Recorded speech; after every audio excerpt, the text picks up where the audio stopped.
अंदर श्री अकाल तख्त साहिब दे उत्ते सरबत खालसा जिहड़ा जुड़ के बैठा है ते इन्हां सिंघां दे कोल खालसे दे कोल कसूर तो एक ब्राह्मण आया जिहड़ा अपने दिल दा हाल दसदियां होइयां रो पिया।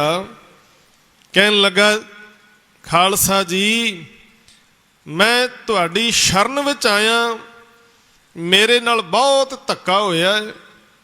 कसूर दा ब्राह्मण अपनी जिहड़ी घर वाली सी ना उन्होंने छुड़वाउण वास्ते फरियादी होके आया। कहन लगा, जी मेरी घर वाली कसूर दा हाकम उस्मान खान चुक के लै गया जबरी धक्के नाल, ते मैं यतन बहुत कीते पर मेरी किसी फरियाद नहीं सुनी। इस करके मैं तुहाडी शरण विच आया, कृपा करो जिवें भी होवे मेरी घर वाली वापस लिया के दिओ। ते साध संगत उन्हें अजे गल पूरी नहीं सी कीती ते गल सुनदियां खालसे नूं जोश आ गया।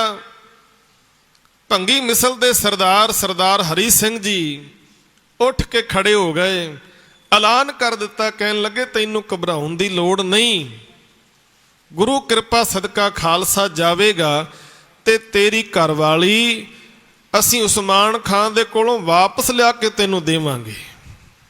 कहंदे जदों सरदार हरी सिंह ने उठ के ये गल कर दिती ते नाल दे सरदार कहन लगे, जी आपां नूं काहली विच फैसला नहीं लेना चाहिदा, क्योंकि कसूर जिहड़ा शहर है ना ये पठाणा दा गढ़ है ते कसूर दे अंदर पठाणा ने 12 किले उसारे हुए ने बहुत वड्डे।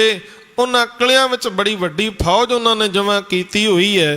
इस करके आपां नूं कोई भी फैसला जल्दबाजी विच नहीं लेना चाहिदा, इहदे ते मुड़ विचार करनी चाहिदी है। कहंदे सरदार हरी सिंह ने आख्या, खालसा जी असीं इस ब्राह्मण दे नाल इकरार कर लिया कि तेरी घर वाली वापस लिया के देवांगे, हुण जिवें मर्जी होवे आपां नूं जाना चाहिदा है। कहंदे इधर सारे सिंघां ने आख्या ठीक है। गुरु ग्रंथ साहिब दे चरनां विच अरदास करके हुक्म लैके सारे सिंह तुर पैंदे ने। कसूर शहर पहुँचते ने ਸਿੰਘਾਂ ने व्यापारियां दा भेस बना के ते शहर दे विच पहलां जाके पता कीता कि किन्नी को फौज है जां इन्हां नूं ਸਿੰਘਾਂ दे हमले की खबर है जां नहीं। ते व्यापारियां दा भेस बना के ਸਿੰਘ शहर विच चले गए। जाके पता लग्या कि इन्हां नूं ਸਿੰਘਾਂ दे हमले बारे बिल्कुल खबर नहीं है। ये सारे पठान अपनी मौज मस्ती विच लगे ने, तहखानियां विच वड़ के बैठे हुए ने। कहंदे ਸਿੰਘਾਂ ने पूरी तैयारी दे नाल उस्मान खान ते हमला करके उहनूं खत्म कीता ते इस ब्राह्मण दी घरवाली नूं छुड़ा के लिया के इहदे हवाले कर दिता। ये बहुत वड्डा कारज ਸਿੰਘਾਂ ने सन 1763 दे विच कीता। 10 अप्रैल नूं ये ब्राह्मण अपनी फरियाद लैके आया सी। उस्मान खान नूं मार दिता गया। बहुत वड्डी जंग हुई जिहदे विच ਸਿੰਘਾਂ नूं फतेह नसीब हुई। ते 10 अप्रैल 1763 की एक होर घटना, जदों बहुत वड्डे हिंदुआं दा एक जथा जिहड़ा सी वो इकट्ठा होके दरबार साहिब गया ते बड़ा मशहूर बोला सी किसे समय, मोड़ी बाबा कच्छ वालिया, मोड़ी बाबा डांग वालिया, साडी धी बसरे नूं गई, इन्हां दियां गुड्डियां भवाई। बाबा मोड़ी बाबा कच्छ वालिया, मोड़ी बाबा डांग वालिया। ये बोला बड़ा मशहूर सी किसे समय। ते बहुत सारे हिंदू भरा इकट्ठे होके आए खालसे दे कोल। कहन लगे, जी साडियां धीआं, साडियां घर वालियां, साडियां भैणां बच्चियां अहमद शाह अब्दाली जिहड़ा है वो खो के साडे कोल जबरी लैके चलिया गया। जदों ਸਿੰਘਾਂ नूं पता लगा ते सरदार जस्सा सिंह जी आलूवालिया जथे दे मुखी सन, उन्होंने आख्या कोई गल नहीं, सिंह हुणे गुरमता करके फैसला करनगे ਤੇ ਸਿੰਘਾਂ ਨੇ ਗੁਰਮਤਾ ਕੀਤਾ ਕਿ ਅਹਿਮਦ ਸ਼ਾਹ ਅਬਦਾਲੀ ਅਜੇ ਬਹੁਤੀ ਦੂਰ ਨਹੀਂ ਗਿਆ, ਉਹਨੂੰ ਜਾ ਕੇ ਰਾਹ ਵਿੱਚ ਹੀ ਘੇਰ ਲੈਣਾ ਚਾਹੀਦਾ ਏ। ਕਹਿੰਦੇ ਸਿੰਘਾਂ ਨੇ 11 ਅਪ੍ਰੈਲ ਨੂੰ ਹਮਲਾ ਕਰਕੇ ਅਹਿਮਦ ਸ਼ਾਹ ਅਬਦਾਲੀ ਨੂੰ ਰਾਹ ਵਿੱਚ ਹੀ ਘੇਰ ਲਿਆ। ਘੇਰ ਕੇ ਉਹਦੇ ਕੋਲੋਂ 2200 ਬਹੁ ਬੇਟੀਆਂ ਨੂੰ ਆਜ਼ਾਦ ਕਰਵਾਇਆ। ਹਿੰਦੁਸਤਾਨ ਦਾ ਲੁੱਟਿਆ ਹੋਇਆ ਕੀਮਤੀ ਧਨ ਮਾਲ ਵੀ ਉਹਦੇ ਕੋਲੋਂ ਖੋਹ ਲਿਆ ਤੇ ਅਟਕ ਦਰਿਆ ਤੱਕ ਉਹਦਾ ਪਿੱਛਾ ਕਰਦੇ ਰਹੇ। ਬਹੁਤ ਦੂਰ ਤੱਕ ਉਹਨੂੰ ਭਜਾ ਕੇ ਆਏ ਤੇ ਜਿਸ ਵੇਲੇ ਬਹੁਤ ਵੱਡੀ ਇਸ ਮੁਸ਼ੱਕਤ ਦੇ ਨਾਲ 2200 ਧੀਆਂ ਨੂੰ ਖਾਲਸੇ ਨੇ ਛੁਡਾ ਕੇ ਲਿਆਂਦਾ ਨਾ, ਤੇ ਬੜੇ ਅਫਸੋਸ ਦੀ ਗੱਲ ਕਿ ਬਹੁਤੇ ਪਰਿਵਾਰ ਜਿਹੜੇ ਸਨ ਇੰਨੇ ਡਰੇ ਹੋਏ ਸਨ, ਉਹਨਾਂ ਨੇ ਆਖਿਆ ਸੀ ਇਹਨਾਂ ਧੀਆਂ ਨੂੰ ਆਪਣੇ ਘਰ ਨਹੀਂ ਰੱਖ ਸਕਦੇ, ਕਿਉਂਕਿ ਅਹਿਮਦ ਸ਼ਾਹ ਨੇ ਜਦੋਂ ਦੁਬਾਰਾ ਹਮਲਾ ਕੀਤਾ ਨਾ, ਕਹਿੰਦੇ ਉਹਨੇ ਦੁਬਾਰਾ ਹਮਲਾ ਕਰਕੇ ਸਾਡਾ ਸਾਰਾ ਘਰ ਘਾਟ ਹੀ ਉਜਾੜ ਦੇਣਾ ਗੁੱਸੇ ਦੇ ਨਾਲ, ਇਸ ਕਰਕੇ ਅਸੀਂ ਇਹਨਾਂ ਨੂੰ ਰੱਖ ਨਹੀਂ ਸਕਦੇ। ਤੇ ਇੱਕ ਹੋਰ ਥਾਂ ਵੀ ਘਟਨਾ ਵਾਪਰੀ, ਜਦੋਂ ਸਿੰਘ ਇਹਨਾਂ ਧੀਆਂ ਬੱਚੀਆਂ ਨੂੰ ਇਹਨਾਂ ਦੇ ਕੋਲੋਂ ਐਡਰੈਸ ਪੁੱਛ ਕੇ ਛੱਡਣ ਵਾਸਤੇ ਇਹਨਾਂ ਦੇ ਘਰਾਂ ਤੱਕ, ਇਹਨਾਂ ਦੇ ਪਿੰਡਾਂ ਤੱਕ ਲੈ ਕੇ ਗਏ ਤੇ ਪਿੰਡਾਂ ਵਾਲਿਆਂ ਡਰਦੇ ਹੋਏ ਇਹਨਾਂ ਧੀਆਂ ਨੂੰ ਲੈਣ ਤੋਂ ਇਨਕਾਰ ਕਰ ਦਿੱਤਾ। ਤੇ ਇੱਕ ਥਾਂ ਦੀ ਘਟਨਾ, ਪਰਿਵਾਰਾਂ ਨੇ ਆਖਿਆ ਜੀ ਇਹ ਧੀਆਂ ਬੱਚੀਆਂ ਅਸੀਂ ਹੁਣ ਘਰੇ ਨਹੀਂ ਰੱਖ ਸਕਦੇ। ਆਖਿਆ ਜੀ ਕਿਉਂ? ਕਹਿੰਦੀਆਂ ਜੀ ਇਹ ਪਠਾਣਾਂ ਦੇ ਕੋਲ ਰਹਿ ਕੇ ਆਈਆਂ ਨੇ, ਮੁਗਲਾਂ ਦੇ ਕੋਲ ਰਹਿ ਕੇ ਆਈਆਂ, ਇਸ ਕਰਕੇ ਅਪਵਿੱਤਰ ਹੋ ਗਈਆਂ, ਘਰੇ ਰੱਖਣ ਦੇ ਯੋਗ ਨਹੀਂ ਹਨ। ਤੇ ਸਿੰਘਾਂ ਨੇ ਆਖਿਆ ਜੀ ਇਹਨਾਂ ਵਿੱਚ ਇਹਨਾਂ ਬੱਚੀਆਂ ਦਾ ਕੀ ਕਸੂਰ ਹੈ? ਗਲਤੀ ਤੇ ਤੁਹਾਡੀ ਹੈ, ਤੁਸੀਂ ਇਹਨਾਂ ਦੀ ਰਾਖੀ ਨਹੀਂ ਕਰ ਸਕੇ। ਭਾਵੇਂ ਹਰ ਸਾਲ ਤੁਸੀਂ ਇਹਨਾਂ ਕੋਲੋਂ ਰੱਖੜੀ ਬਣਾਉਂਦੇ ਹੋ ਗੁੱਟ ਤੇ ਰਾਖੀ ਕਰਨ ਦਾ ਵਾਅਦਾ ਵੀ ਕਰਦੇ ਹੋ, ਪਰ ਰਾਖੀ ਤੁਹਾਡੇ ਕੋਲੋਂ ਹੋਈ ਨਹੀਂ।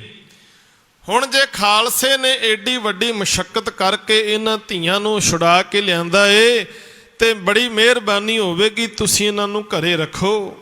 ਉਹ ਕਹਿਣ ਲੱਗੇ ਜੀ ਨਹੀਂ, ਇਹ ਅਪਵਿੱਤਰ ਹੋ ਗਈਆਂ ਨੇ, ਇਹਨਾਂ ਦੇ ਹੱਥ ਦਾ ਬਣਿਆ ਪ੍ਰਸ਼ਾਦਾ ਅਸੀਂ ਕਿਵੇਂ ਖਾ ਸਕਦੇ ਹਾਂ, ਇਹਨਾਂ ਨੂੰ ਕਿਵੇਂ ਘਰੇ ਰੱਖ ਸਕਦੇ, ਤੇ ਮੁਗਲਾਂ ਦੇ ਕੋਲ ਰਹਿ ਕੇ ਆਈਆਂ ਨੇ। ਜਦੋਂ ਇਹੋ ਜਿਹੇ ਹਾਲਾਤ ਬਣੇ ਤੇ ਸਰਦਾਰ ਹਰੀ ਸਿੰਘ ਕਹਿਣ ਲੱਗਾ ਜੀ ਕੋਈ ਯਤਨ ਹੈ, ਕਿਸ ਢੰਗ ਦੇ ਨਾਲ ਇਹ ਬੱਚੀਆਂ ਦੁਬਾਰਾ ਘਰਾਂ ਵਿੱਚ ਜਾ ਸਕਦੀਆਂ ਨੇ? ਤੇ ਕੁਝ ਬੜੇ ਚਲਾਕ ਲੋਕ, ਪੁਜਾਰੀ ਵਰਗ, ਉਹ ਕਹਿਣ ਲੱਗਾ ਜੀ ਪਹਿਲਾਂ ਇਹਨਾਂ ਧੀਆਂ ਬੱਚੀਆਂ ਦੀ ਅਸੀਂ ਅਗਨੀ ਪ੍ਰੀਖਿਆ ਲਵਾਂਗੇ, ਜੇ ਅਗਨੀ ਪ੍ਰੀਖਿਆ ਵਿੱਚੋਂ ਪਾਸ ਹੋ ਗਈਆਂ ਤੇ ਮੁੜ ਕੇ ਇਹ ਘਰੇ ਰੱਖਣ ਦੇ ਯੋਗ ਹਨ। ਉਹ ਕਹਿੰਦੇ ਜੀ ਅਗਨੀ ਪ੍ਰੀਖਿਆ ਕਿਵੇਂ ਲਓਗੇ ਤੁਸੀਂ? ਅਗਨੀ ਪ੍ਰੀਖਿਆ ਕਿਵੇਂ ਹੋਵੇਗੀ? ਤੇ ਜਿਹੜੇ ਪੁਜਾਰੀ ਸਨ ਉਹ ਕਹਿਣ ਲੱਗੇ ਜੀ ਅਗਨੀ ਪ੍ਰੀਖਿਆ ਲੈਣ ਵਾਸਤੇ ਇੱਕ ਬੋਰਡ ਦਾ ਬਹੁਤ ਵੱਡਾ ਜਿਹੜਾ ਮੁੱਢ ਹੈ, ਤਣਾ ਹੈ, ਉਹ ਲਿਆ ਜਾਏਗਾ, ਜਿਹੜਾ ਵਿੱਚੋਂ ਖੋਲ ਹੋਵੇ, ਵਿੱਚੋਂ ਖਾਲੀ ਹੋਵੇ। ਉਹਦੇ ਵਿੱਚ ਇਹਨਾਂ ਧੀਆਂ ਬੱਚੀਆਂ ਨੂੰ ਬਿਠਾ ਕੇ ਤੇ 4 ਚੁਫੇਰੇ ਅੱਗ ਲਾ ਦਿਆਂਗੇ, ਜੇ ਬਚ ਗਈਆਂ ਤੇ ਫਿਰ ਇਹ ਘਰੇ ਰੱਖ ਲਵਾਂਗੇ, ਨਹੀਂ ਤੇ ਫਿਰ ਇਹਨਾਂ ਦੀ ਕਿਸਮਤ। ਹੁਣ ਉਹਨਾਂ ਦੀ ਚਾਲ ਸੀ ਕਿ ਕਿਵੇਂ ਨਾ ਕਿਵੇਂ ਇਹਨਾਂ ਨੂੰ ਖਤਮ ਹੀ ਕਰ ਦਈਏ, ਮਾਰ ਦਈਏ, ਕਿਉਂਕਿ ਜੇ ਇਹ ਸਾਡੇ ਘਰ ਰਹੀਆਂ ਅਹਿਮਦ ਸ਼ਾਹ ਅਬਦਾਲੀ ਨੇ ਦੁਬਾਰਾ ਹਮਲਾ ਕਰ ਦੇਣਾ ਤੇ ਉਹਨੂੰ ਪਤਾ ਲੱਗ ਜਾਣਾ ਵੀ ਆਹ ਬੱਚੀਆਂ ਵਾਪਸ ਮੁੜ ਕੇ ਆਈਆਂ ਨੇ ਤੇ ਸਾਡੇ ਪਰਿਵਾਰਾਂ ਦੇ ਪਰਿਵਾਰ ਹੀ ਖਤਮ ਕਰ ਦੇਗਾ। ਕਹਿਣ ਲੱਗੇ ਜੀ ਇਹਨਾਂ ਦੀ ਅਗਨੀ ਪ੍ਰੀਖਿਆ ਲੈਣੀ ਹੈ। ਤੇ ਜਦੋਂ ਇਹ ਗੱਲ ਸੁਣੀ ਸਰਦਾਰ ਹਰੀ ਸਿੰਘ ਨੇ ਤੇ ਇਹਨਾਂ ਦੀ ਚਲਾਕੀ ਨੂੰ ਤਾੜਦਿਆਂ ਹੋਇਆਂ ਸਰਦਾਰ ਹਰੀ ਸਿੰਘ ਕਹਿੰਦਾ ਵੀ ਜਿਨ੍ਹਾਂ ਨੇ ਇਹਨਾਂ ਬੱਚੀਆਂ ਦੀ ਪ੍ਰੀਖਿਆ ਲੈਣੀ ਹੈ ਨਾ, ਕਹਿੰਦਾ ਥੋੜਾ ਜਿਹਾ ਅੱਗੇ ਆ ਜਾਓ, ਲਾਈਨ ਬਣਾ ਕੇ ਖੜੇ ਹੋ ਜਾਓ। ਹੁਣ ਬਹੁਤ ਸਾਰੇ ਪੁਜਾਰੀ ਸਨ, ਬ੍ਰਾਹਮਣ ਜਿਹੜੇ ਬੜੇ ਛਾਤਰ ਸਨ, ਉਹ ਕਹਿੰਦੇ ਜੀ ਅਸੀਂ ਪ੍ਰੀਖਿਆ ਲੈਣੀ। ਕਹਿੰਦਾ ਜੀ ਫਿਰ ਲਾਈਨ ਬਣਾ ਕੇ ਖੜੇ ਹੋ ਜਾਓ। ਕਹਿੰਦੇ ਇਹਨਾਂ ਧੀਆਂ ਦੀ ਪ੍ਰੀਖਿਆ ਲੈਣ ਤੋਂ ਪਹਿਲਾਂ ਇੱਕ ਵਾਰੀ ਅਸੀਂ ਤੁਹਾਡੀ ਪ੍ਰੀਖਿਆ ਲਵਾਂਗੇ। ਤੇ ਆਪਸ ਵਿੱਚ ਕੁਸਰ ਮੁਸਰ ਜੀ ਕਰਦੇ ਨੇ ਸਾਰੇ ਵੀ ਇਹ ਖਾਲਸੇ ਆਪਣੀ ਕਿਹੜੀ ਪ੍ਰੀਖਿਆ ਲੈਣਗੇ। ਉਹ ਕਹਿੰਦੇ ਜੀ ਪ੍ਰੀਖਿਆ ਨਾ ਕਿਹੜੀ ਲੈਣੀ ਹੈ, ਐਵੇਂ ਗੱਲਾਂ ਮਾਰਦੇ ਨੇ ਜੰਗਲਾਂ ਵਿੱਚ ਰਹਿੰਦੇ ਨੇ, ਘੋੜਿਆਂ ਦੀਆਂ ਕਾਠੀਆਂ ਤੇ ਰਾਤਾਂ ਗੁਜ਼ਾਰ ਦਿੰਦੇ। ਇਹਨਾਂ ਕੋਲ ਕਿਹੜਾ ਕੋਈ ਬਹੁਤਾ ਗਿਆਨ ਧਿਆਨ ਹੋਏਗਾ। ਜੇ ਕੋਈ ਗੱਲਬਾਤ ਪੁੱਛਣਗੇ ਤੇ ਜਵਾਬ ਦੇ ਦਿਆਂਗੇ। ਉਹ ਕਹਿੰਦੇ ਜੀ ਸਾਡੀ ਪ੍ਰੀਖਿਆ ਕਿਵੇਂ ਲਓਗੇ ਤੁਸੀਂ? ਕਹਿੰਦਾ ਤੁਹਾਡੀ ਪ੍ਰੀਖਿਆ ਲੈਣੀ ਹੈ। ਸਰਦਾਰ ਹਰੀ ਸਿੰਘ ਕਹਿਣ ਲੱਗਾ ਲਾਈਨ ਬਣਾ ਕੇ ਖੜੇ ਹੋ ਜਾਓ, ਆਪਣੇ ਹੱਥ ਧਰ ਲਓ ਗੋਡਿਆਂ ਤੇ, ਗਰਦਨਾਂ ਕਰ ਲਓ ਨੀਵੀਆਂ। ਤੇ ਸਰਦਾਰ ਹਰੀ ਸਿੰਘ ਨੇ ਆਪਣੀ ਕਿਰਪਾਨ ਨੂੰ ਮਿਆਨ ਵਿੱਚੋਂ ਬਾਹਰ ਕੱਢਿਆ ਤੇ ਕਹਿਣ ਲੱਗੇ ਜੀ ਮੈਂ ਇੱਕ ਇੱਕ ਵਾਰ ਕਰਾਂਗਾ ਤੁਹਾਡੀ ਗਰਦਨ ਤੇ। ਜਿਹਦੀ ਗਰਦਨ ਤੇ ਧੜ ਦੇ ਨਾਲ ਜੁੜੀ ਰਹਿ ਗਈ ਉਹ ਇਹਨਾਂ ਬੱਚਿਆਂ ਦੀ ਪ੍ਰੀਖਿਆ ਲੈ ਲਿਓ, ਬਾਕੀਆਂ ਦੀ ਫਿਰ ਵਾਹਿਗੁਰੂ ਆਪੇ ਜਾਣੇ। ਜਦੋਂ ਇੰਨੀ ਗੱਲ ਸੁਣੀ ਨਾ, ਜਿਹੜੇ ਇਹਨਾਂ ਧੀਆਂ ਦੀ ਪ੍ਰੀਖਿਆ ਲੈਣ ਵਾਲੇ ਛਾਤਰ ਲੋਕ ਅਗਾਂਹ ਲਾਈਨ ਬਣਾ ਕੇ ਖੜੇ ਹੋਏ ਸਨ। ਬਹੁਤਿਆਂ ਦੀਆਂ ਧੋਤੀਆਂ ਗਿੱਲੀਆਂ ਹੋ ਗਈਆਂ, ਹੱਥ ਜੁੜ ਗਏ, ਕਹਿਣ ਲੱਗੇ ਜੀ ਬੱਚੀਆਂ ਬੜੀਆਂ ਪਵਿੱਤਰ ਨੇ, ਇਹਨਾਂ ਦਾ ਕੋਈ ਕਸੂਰ ਨਹੀਂ, ਗਲਤੀ ਸਾਡੀ ਹੈ, ਅਸੀਂ ਇਹਨਾਂ ਦੀ ਰਾਖੀ ਨਹੀਂ ਕਰ ਸਕੇ। ਤੇ ਖਾਲਸਾ ਆਪਣੀ ਜਾਨ ਦੀ ਪਰਵਾਹ ਕੀਤੇ ਬਗੈਰ ਇਹਨਾਂ ਧੀਆਂ ਨੂੰ ਛੁਡਾ ਕੇ ਲੈ ਕੇ ਆਇਆ ਏ। ਅਸੀਂ ਇਹਨਾਂ ਨੂੰ ਘਰੇ ਰੱਖਾਂਗੇ, ਬੜੀਆਂ ਪਵਿੱਤਰ ਨੇ, ਇਹ ਪ੍ਰਸ਼ਾਦਾ ਪਾਣੀ ਤਿਆਰ ਕਰਨ ਅਸੀਂ ਛਕਾਂਗੇ। ਤੇ ਉਸ ਵੇਲੇ ਸਰਦਾਰ ਜੱਸਾ ਸਿੰਘ ਆਹਲੂਵਾਲੀਆ ਅਤੇ ਸਾਰੇ ਖਾਲਸੇ ਨੂੰ, ਸਮੁੱਚੇ ਹਿੰਦੂ ਧਰਮ ਦੇ ਲੋਕਾਂ ਨੇ ਇੱਕ ਖਿਤਾਬ ਦਿੱਤਾ ਸੀ। ਇੱਕ ਖਿਤਾਬ ਆਪਾਂ ਬੰਦੀ ਛੋੜ ਦਾ ਗੁਰੂ ਹਰਗੋਬਿੰਦ ਸਾਹਿਬ ਦੇ ਨਾਮ ਪੜ੍ਹਦੇ ਹਾਂ। ਜਦੋਂ ਉਹਨਾਂ ਨੇ ਗਵਾਲੀਅਰ ਦੇ ਕਿਲੇ ਵਿੱਚੋਂ 52 ਹਿੰਦੂ ਕੈਦੀ ਰਾਜਿਆਂ ਨੂੰ ਛੁਡਾਇਆ ਸੀ ਤੇ ਸਤਿਗੁਰੂ ਨੂੰ ਬੰਦੀ ਛੋੜ ਕਿਹਾ ਗਿਆ। ਤੇ ਦੂਜੀ ਵੇਰਾਂ ਬੰਦੀ ਛੋੜ ਦਾ ਇਹ ਖਿਤਾਬ ਸਰਦਾਰ ਜੱਸਾ ਸਿੰਘ ਆਹਲੂਵਾਲੀਆ ਨੂੰ ਮਿਲਿਆ, ਜਿਨ੍ਹਾਂ ਨੇ 2200 ਦੇ ਕਰੀਬ ਹਿੰਦੂ ਘਰਾਣੇ ਦੀਆਂ ਧੀਆਂ ਨੂੰ ਲਿਆ ਕੇ ਘਰਾਂ ਦੇ ਵਿੱਚ ਵਸਾਇਆ, ਮੋੜ ਕੇ ਲਿਆਂਦਾ। ਇਹ ਸਾਧ ਸੰਗਤ ਸਾਡਾ ਅੱਜ ਦਾ ਸ਼ਾਨਾ ਮੱਤਾ ਇਤਿਹਾਸ। ਪਰ ਬੜੇ ਅਫਸੋਸ ਨਾਲ ਕਹਿਣਾ ਪੈਂਦਾ ਏ, ਜਿਨ੍ਹਾਂ ਲੋਕਾਂ ਦੀ ਖਾਤਰ ਖਾਲਸੇ ਨੇ ਏਡੀਆਂ ਵੱਡੀਆਂ ਕੁਰਬਾਨੀਆਂ ਕੀਤੀਆਂ, ਉਹਨਾਂ ਲੋਕਾਂ ਨੇ ਕਦੇ ਵੀ ਇਹਨਾਂ ਕੁਰਬਾਨੀਆਂ ਨੂੰ ਚੇਤੇ ਕਰਦਿਆਂ ਹੋਇਆਂ ਖਾਲਸੇ ਨਾਲ ਹਮਦਰਦੀ ਨਹੀਂ ਕੀਤੀ। ਉਹਨਾਂ ਲੋਕਾਂ ਨੂੰ ਜਦੋਂ ਵੀ ਮੌਕਾ ਮਿਲਿਆ ਉਹਨਾਂ ਨੇ ਖਾਲਸੇ ਤੇ ਜ਼ੁਲਮ ਢਾਏ ਨੇ। ਭਾਵੇਂ ਨਵੰਬਰ 84 ਦੀ ਗੱਲ ਕਰ ਲਈਏ, ਬਹੁਤ ਜ਼ਿਆਦਾ ਧੀਆਂ ਬੱਚੀਆਂ ਦੀ ਪੱਤ ਉਦੋਂ ਰੋਲੀ ਗਈ। ਜਿੱਥੇ ਜਿੱਥੇ ਵੀ ਮੌਕਾ ਮਿਲਿਆ ਉਹਨਾਂ ਨੇ ਅਹਿਸਾਨ ਫਰਾਮੋਸ਼ ਹੋ ਕੇ ਸਾਰੇ ਅਹਿਸਾਨਾਂ ਨੂੰ ਵਿਸਾਰ ਕੇ ਭੁਲਾ ਕੇ ਬੜਾ ਜ਼ੁਲਮ ਢਾਇਆ ਹੈ। ਗੁਰੂ ਕਿਰਪਾ ਕਰੇ ਉਹ ਲੋਕ ਜਿਨ੍ਹਾਂ ਦੀ ਖਾਤਰ ਖਾਲਸਾ ਜੂਝਦਾ ਰਿਹਾ, ਉਹ ਲੋਕ ਵੀ ਸੁਚੇਤ ਹੋਣ, ਉਹਨਾਂ ਨੂੰ ਵੀ ਸਮਝ ਆਵੇ ਕਿ ਸਾਡੀ ਖਾਤਰ ਖਾਲਸੇ ਨੇ ਏਡੀਆਂ ਕੁਰਬਾਨੀਆਂ ਕੀਤੀਆਂ ਤੇ ਸਾਡਾ ਵੀ ਫਰਜ਼ ਬਣਦਾ ਏ ਕਿ ਖਾਲਸੇ ਦੇ ਨਾਲ ਮਿਲ ਕੇ ਅਸੀਂ ਵੀ ਪੰਥ ਦੀ ਕੌਮ ਦੀ ਚੜ੍ਹਦੀ ਕਲਾ ਲਈ ਕਾਰਜ ਕਰੀਏ। ਸੋ ਸਤਿਗੁਰੂ ਰਹਿਮਤ ਕਰਨ, ਖਾਲਸੇ ਦੇ ਬੋਲ ਬਾਲੇ ਗੁਰੂ ਕਿਰਪਾ ਸਦਕਾ ਐਵੇਂ ਗੂੰਜਦੇ ਰਹਿਣਗੇ। ਸੋ ਖਾਲਸਾ ਜਿਹੜਾ ਸਾਜਿਆ ਸਤਿਗੁਰੂ ਪਾਤਸ਼ਾਹ ਜੀ ਨੇ ਜ਼ੁਲਮ ਦੀ ਜੜ ਪੁੱਟਣ ਵਾਸਤੇ ਸਾਜਿਆ ਸੀ, ਮਜ਼ਲੂਮ ਦੀ ਰਾਖੀ ਵਾਸਤੇ ਸਾਜਿਆ ਸੀ। ਗੁਰੂ ਰਹਿਮਤ ਕਰੇ ਖਾਲਸਾ ਆਪਣੇ ਮਿਸ਼ਨ ਵਿੱਚ ਇਸੇ ਤਰ੍ਹਾਂ ਕਾਮਯਾਬ ਹੋਵੇ। ਇੰਨੀਆਂ ਬੇਨਤੀਆਂ ਪ੍ਰਵਾਨ ਕਰਨੀਆਂ, ਹੋਈਆਂ ਭੁੱਲਾਂ ਨਾ ਚਿਤਾਰਨੀਆਂ। ਗੱਜ ਕੇ ਫਤਿਹ ਬੁਲਾਓ। ਵਾਹਿਗੁਰੂ ਜੀ ਕਾ ਖਾਲਸਾ, ਵਾਹਿਗੁਰੂ ਜੀ ਕੀ ਫਤਿਹ।